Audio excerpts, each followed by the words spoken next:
All right, good evening, everyone. Thank you so much for being here tonight. Welcome to the Center for Jewish Studies event, bringing Tikkun Olam to the South, New York Jews and the Civil Rights Movement. We're very grateful for your attendance, whether virtual or here at Fordham's Lincoln Center campus. My name is Alex Gruber. I'm a fellow for the CJS, so that news about the fellowships was very well received. And second year, soon to be third year PhD student in modern history for the Department of Theology. I have the pleasure of introducing tonight's speaker. Dr. Miyuki Kita is a professor of American Studies at the University of Kita, Kyushu, Japan. Her studies have focused on anti-Semitism in the United States, Black-Jewish relations, and Jewish involvement in the civil rights movement. She was a Fulbright visiting scholar affiliated with the Department of Near Eastern and Judaic Studies at Brandeis University from 2012 to 2013.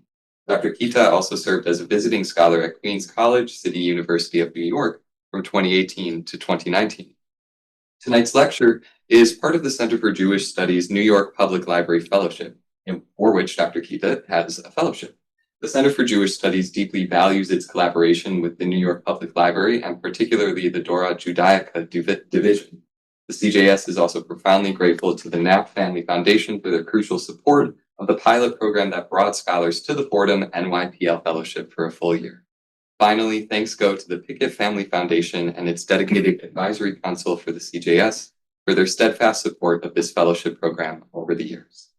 Tonight, Dr. Kita will introduce us to an unknown, unacknowledged episode of the commitment of New York Jews to the civil rights movement that involves Queens College. So please join me in welcoming Dr. Miyuki Kita. Studies, and thank you Thank you all for coming to hear my talk. I'm especially grateful to Magda, Choban, Daniel for this wonderful opportunity. To Amanda, she's not here yet, from the New York Public Library, who helped me with my fellowship application. I'd also like to thank Michelle, a librarian at the American Jewish Committee, who had supported my research since I was a graduate student. Let me begin by introducing myself. As I imagine some of you are wondering why a non-Jewish Japanese person is interested in Jewish studies. Most Japanese people, including myself, are secular Buddhist, and the Jewish population in Japan is very small. There are only 2 synagogues in the entire country, one in Tokyo and one in Kobe. Interestingly, Kobe served as a safe haven for thousands of Jews fleeing Europe in 1940 and 41. Thanks to the transit visas issued by Chiune Sugihara, a diplomat at the Japanese consulate in Lithuania. While Japanese scholars of American literature have paid attention to Jewish writers like Saul Bellow, Bernard Malmer, Isaac Singer, and Philip Roth, Koreans have rarely studied Japanese history. I believe I'm one of fewer than 5 Japanese scholars specializing in American Jewish history. I recall giving a talk at Brandeis University where Professor Stephen Field jokingly said that there are fewer Japanese scholars of American Jewish history than people who have walked on the moon. My interest in Jewish history stems from my personal experience of being an outsider. I was born and raised in suburban Fukuoka, a city on the island of Kyushu. As you may know, Japanese society places strong pressure on people to conform. Standing out is often frowned upon. There's a saying, the nail that sticks out gets hammered down. Because my mother was born in Taiwan and my father was not a native of Fukuoka either, their language and accents were different from the locals. They don't speak the local dialect, so my sister and I were sometimes treated as outsiders, even experiencing bullying in kindergarten. Living in New York, where being different is natural, I now see how unreasonable this kind of pressure was. But those experiences led me to become interested in issues surrounding minorities and discrimination. That's also why I've studied minority groups in Japan, such as ethnic Koreans and LGBTQ plus people. I organize a LGBTQ plus student support group at my affiliation at the University of Kita-Kyushu. These are my students and marching at Kyushu Rainbow Pride, far smaller compared to those in New York or other cities. More than 20,000 people gathered. What kind of service universities are providing to LGBTQ plus issues is another research interest during my stay. For my graduate research, I focused on anti-Semitism in the US, particularly the Jewish quota system in higher education from the 1920s to the 1940s. Known as numerous clauses, it restricted the number of Jewish students.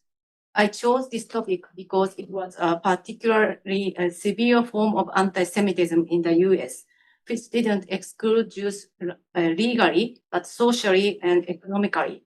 And because higher education plays a critical role in upward mobility for minority groups. Today, Asian students, including Japanese, are often seen as overrepresented and categorized as a model minority that doesn't need affirmative action. However, I've found that many still pursue higher education in hopes of overcoming discrimination through university degrees or credentials. This is another reason I became interested in the topic. While studying how severe the discrimination was, I also explored how Jews responded to it. I found that Jewish communities actively supported educational desegregation in the South because anti-Semitism wouldn't end unless all forms of discrimination were challenged. This led me to examine Jewish involvement in the passage of anti-discrimination laws and the establishment of Jewish universities. First, I looked into Jewish advocacy for the New York State Fair Educational Practices Law Act of 1948, which prohibited both public and private higher educational institutions from discriminating based on race, color, religion, or national origin. I also researched the Fair Employment Practices Law of 1945, which aligns closely with Professor Daniel Sawyer's research interests. New York was the first state to enact both laws, and Jewish organizations, especially the American Jewish Congress, played crucial roles in every phase of the passage. Second, I studied the founding of Brandeis University in Waltham, Massachusetts in 1948. It was partly a response to the quota system. What makes Brandeis unique is that it wasn't intended as a refuge for Jewish students rejected elsewhere. It was envisioned as a model democratic university.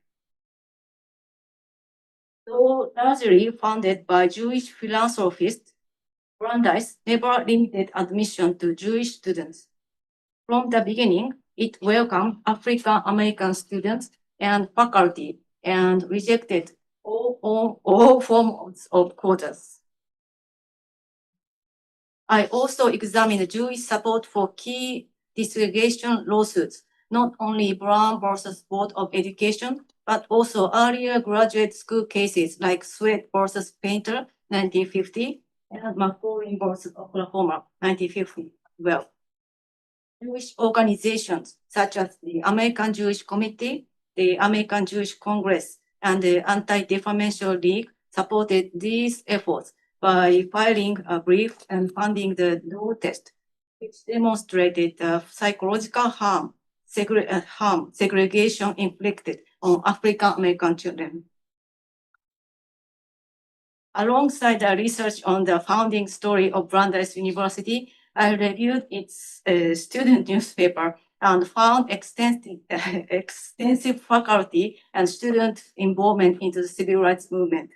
An archivist kindly pointed me to a diary donated by an alumna, Dean Goldsmith, who spent the summer of 1965 in South Carolina as a volunteer in SCLC's SCOPE project. Her diary spans over 200 pages and vividly captures the civil rights struggle through the eyes of a student. Translated into Japanese and published it with commentary and footnotes. Speaking of translation, I also translated the memoir of Holocaust survivor Marion Ingram into Japanese. She was born in Hamburg, narrowly survived the 1943 air raids, and lived in hiding for nearly 2 years. After immigrating to the United States in 1952, she was shocked to find serious racial discrimination and became active in the civil rights movement. In 1964, she worked with Smith in Mississippi and opened a freedom school. Even today, she continues to advocate for social justice. This is my translation job. And this is Mariam and her husband, Black Lives Matter protest.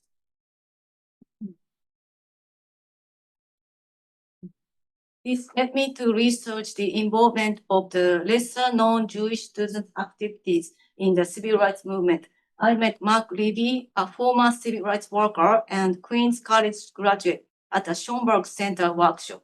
He had been a freedom school teacher during the 1964 Mississippi Summer Project. He donated photos and documents to the Queens College Library, which now holds a rich civil rights collection.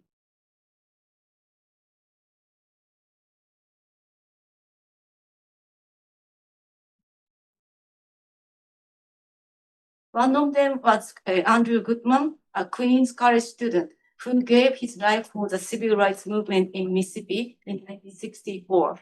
A year earlier, 16 Queens College students, 14 of them Jewish, went to Virginia to teach American children who had been denied education for 4 years. I'll be discussing this story today.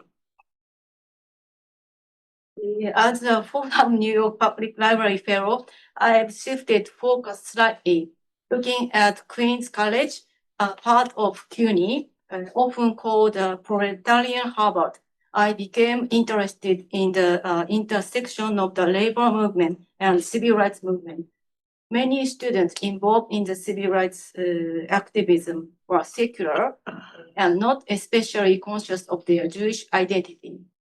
Meanwhile, some, like Mike Levy, became union organizers after returning from the South. This had led me to explore how secular working class Jews still retain a culture or ethical sense of a Jewish identity. I'm now researching how working class Jewish New Yorkers became involved in the civil rights movement. My focus is on the Jewish Labor Committee, founded in 1934 in response to the rise of Nazism, and Emma Lazarus Federation of Jewish Women's Clubs, established in 1951 to promote Jewish and combat anti-Semitism, while also advocating for African American rights. I discovered photos of Bronx chapter of Emma Lazarus clubs in the late 1950s, showing members preparing to send food to Mississippi. Should be 1956. These photos are housed at the American Jewish Archives in Cincinnati, Ohio. Unfortunately, the archives contains little else about the club's civil rights work. So I plan to examine local and Jewish newspaper at the New York Public Library. I'm also going to read interview transcripts from the Bronx Jewish Oral History Project with help of Daniel and his students. Since I will be here until early September, I deeply appreciate any advice or introduction to people who could assist my research. And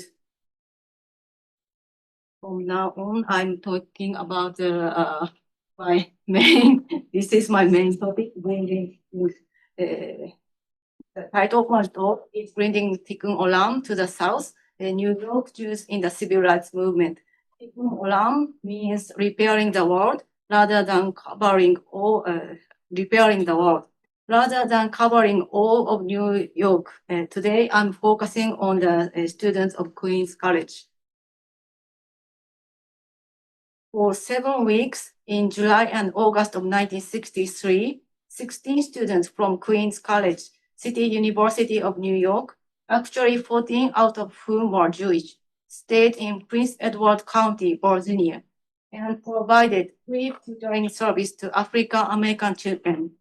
In Prince Edward County, public schools were shut down in 1959 during the times of massive resistance, and nearly 1,400 African American children have been left without any education for almost 4 years. In response to this, students from Queens College initiated a plan to help them.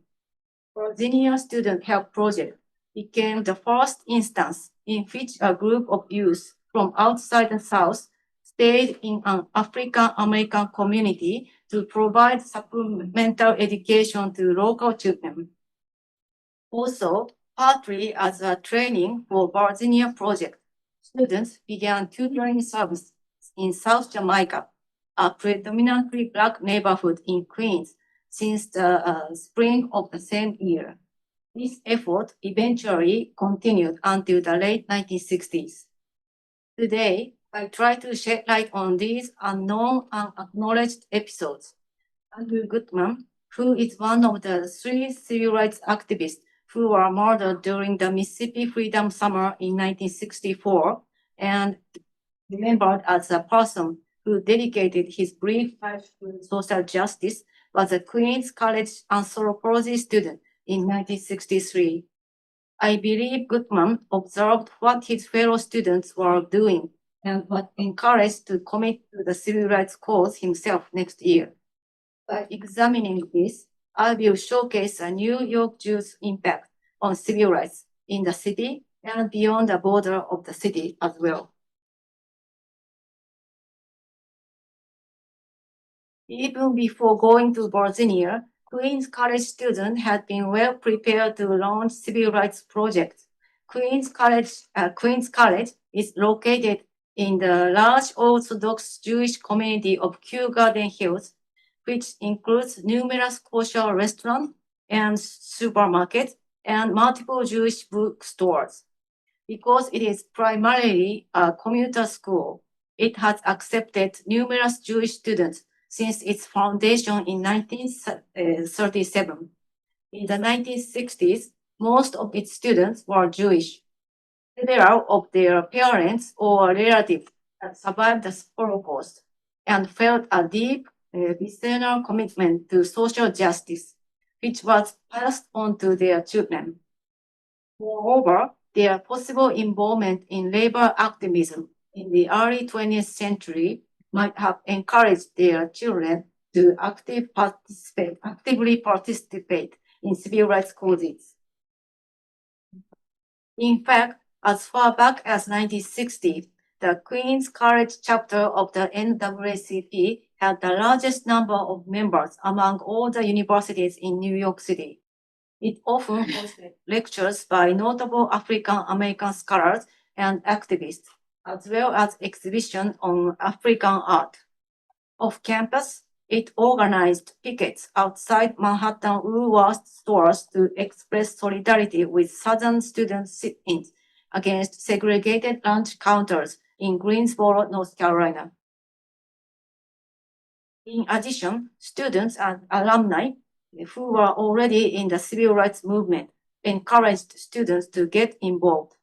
Dorothy Miller, a class of 1960, and editor-in-chief of a campus newspaper from 1958 to 1959, became an activist of a student nonviolent coordinating committee, SNCC, and co-editor of its newsletter, The Student Voice. Miller visited her alma mater occasionally and reported on contemporary Southern race-related issues to students. Lucy Commissar, class of 1964, was another source of information.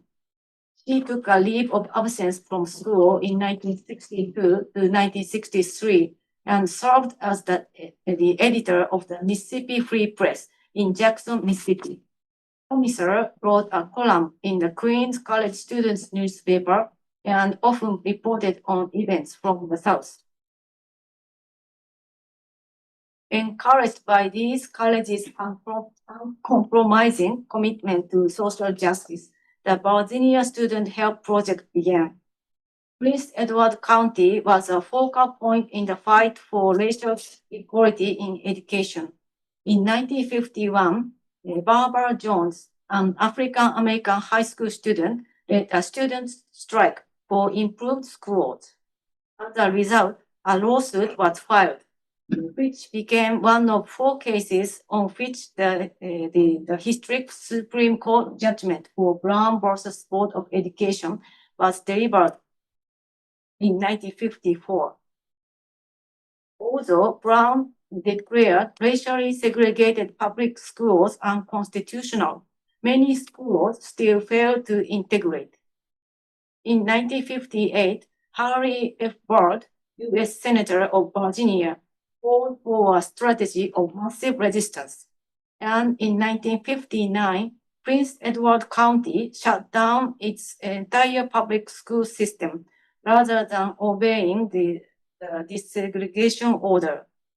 Consequently, during that time, nearly 1,400 African American children were left without any formal education, while many white children attended newly established private segregated schools. On learning about this educational lockout, 2 Queens College students, Frederick McCarthy and Paul Friedman, began working toward a tutorial project for Prince Edward County in September 1962. They consulted Sidney Simon, a professor of education, and the subsequent events unfolded rapidly. Simon was faculty advisor to Queens College Core, that is the Congress of Racial Equality, and suggested that students demonstrate their commitment to justice in their own backyards as well. He was referring to South Jamaica, a predominantly Black and low-income neighborhood, and only a few miles away from the Queens College campus. With the assistance of other core faculty advisors, especially that of Rachel Weddington, who was one of the few African American faculty members, the Student Help Project, a tutoring program for African American children in South Jamaica, was born. It began on April 20th, 1963, with 70 tutors. The student tutors volunteered one afternoon or evening per week at African American churches. They typically spent 2 hours with children, 1 hour for academic coaching, such as reading and math, and another hour for games or recreational activities. Most student tutors were education students or pursued education minors, but they did not volunteer to merely for practice. According to Stan Shaw, chairman of the Student Help Project from 1963 to 1964, lots of students believe both in civil rights and in helping people to get better educational opportunities. Naturally, not all the students who participated in the Jamaica project were able to go to Virginia. Participating in the Jamaica project was a prerequisite for applying to the Virginia project. After 17 students were selected as potential participants of the Virginia project, they began fundraising with the help of College Corps and Student Association. On May 3rd, they organized a faculty-student baseball game and attempted to sell 2,000 tickets at 50 cents apiece. Students were requested to purchase tickets as a donation, even if they could not have seats and watch the game. Moreover, at the project headquarters, books, clothes, and athletic equipment such as baseballs, bats, and gloves donated by students and their parents were piled up in cartoons almost to the ceiling. Most of money, however, was generated through a fundraising concert on June 9th with the assistance of a student mother who had connections in the entertainment industry. Queens College Corps sponsored a benefit concert at Carnegie Hall. It featured a comedian, Dick Gregory, and jazz musicians, Harvey Mann and Clark Terry. Eventually, $7,000 were raised to cover the participants' travel and living experiences in Prince Edward County.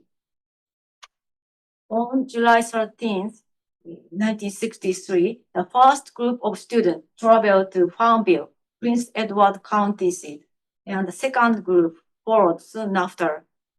On arriving, they immediately began registering students with the aid of Reverend Francis Griffin of the First Baptist Church, who was head of the local NAACP chapter. Griffin arranged for classes to be held at local churches, abandoned schoolhouses, and stores. July 17th was the first day of the tutoring. From that day on, for over 7 weeks, 16 students, 10 white females, 5 white males, 1 African American female, and a faculty advisor, Rachel Weddington, lived with 5 local African American families and taught at 8 venues. More than 600 African American pupils were enrolled. The volunteers settled in quickly and established a routine. A typical day was like this. Tutors were out of the house by 8:30 a.m. and drove down to their assigned churches. The children attending the classes ranged from 5 to 17 years old. Classes began at 9 a.m. with 3 or 4 classes conducted in various rooms of a church. Sometimes classes were even held around wooden tables outside the church.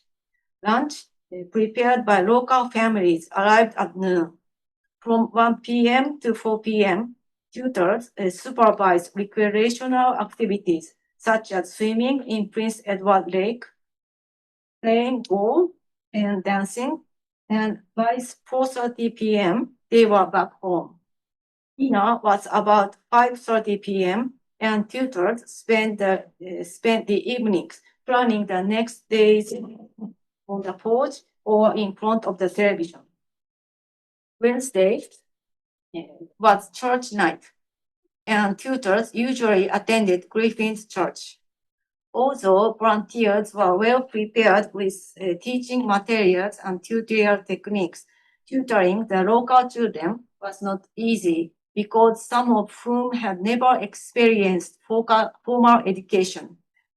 Some children did not know how to hold a pencil or mark X on paper. Tutors had to teach children from the fundamentals, and the children often lacked concentration because they had never sat in a classroom and listened to teachers.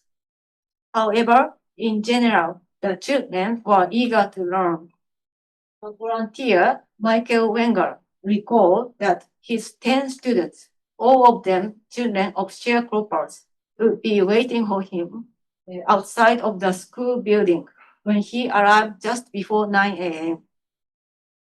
Fortunately, the outsider's arrival met with little hostility from the local white community, as long as the students stuck to teaching.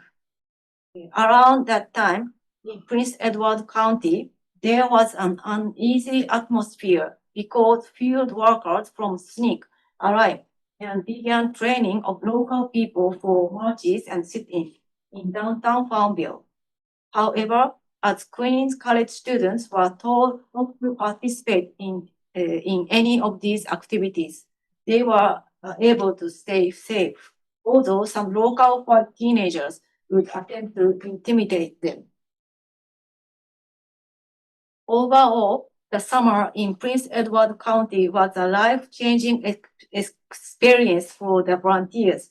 For example, at High Rock Baptist Church, where Mark Ramberg worked, tutors held the graduation ceremony on August 22nd, which was the final meeting for the teachers and pupils. Parents proudly watched their children participate in demonstration lessons. Later, certificates were handed out to pupils, and everyone joined in singing of freedom songs. Consequently, this evening was the climax of the summer. Another volunteer, Phyllis Paddle, recalled that by the end of the 7-week period, many of the volunteers had forgotten that they were white and had begun seeing color difference from an African American viewpoint. She also described the summer of 1963 as the most beautiful and meaningful experience of her life. Some volunteers attended the March on Washington on August 28th as part of the Prince Edward County contingent on their way back to New York.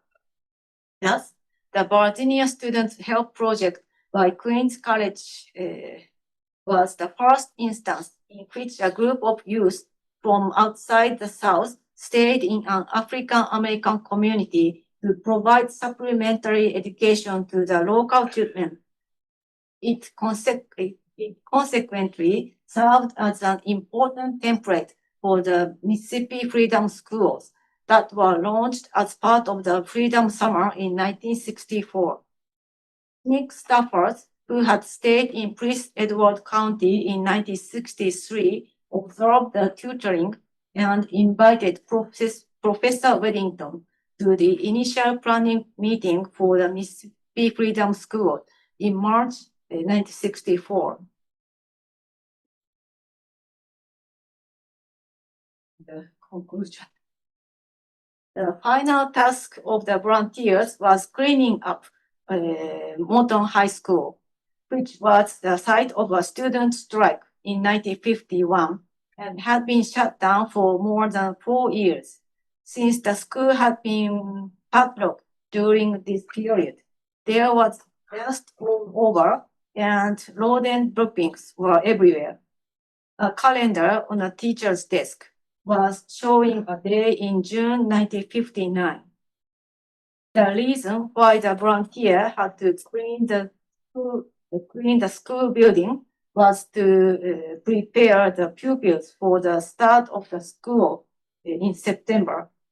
By that time, the Ford Foundation had decided to financially support the opening of free schools, which were to be accessible to all children from the fall of 1963. In fact, 2 of the Queens College tutors, Marjorie Saukes and Sherry Hartman, stayed in Prince Edward County after the summer and served as teachers at these newly established schools.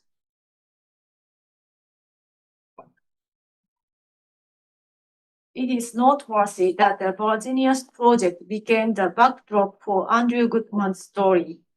After having dispatched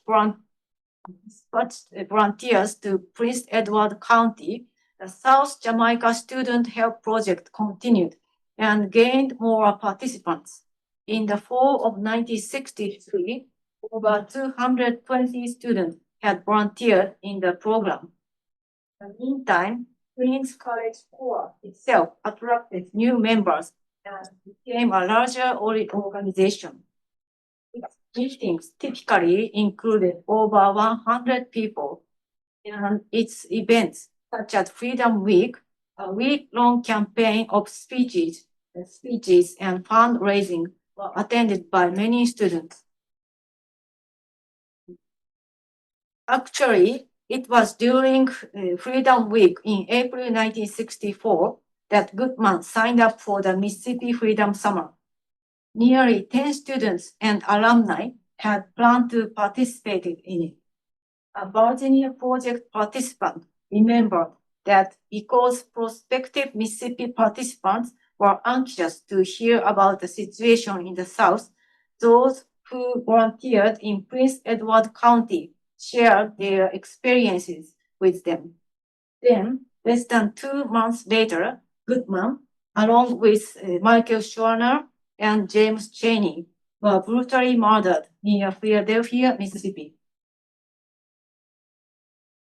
However, even right after this tragic incident, in September 1964, 22 students launched a voter registration drive in a predominantly African American area of Queens. The campus was still grieving the loss of Andrew Goodman, but the intense passion for civil rights did not disappear. Thank you so much.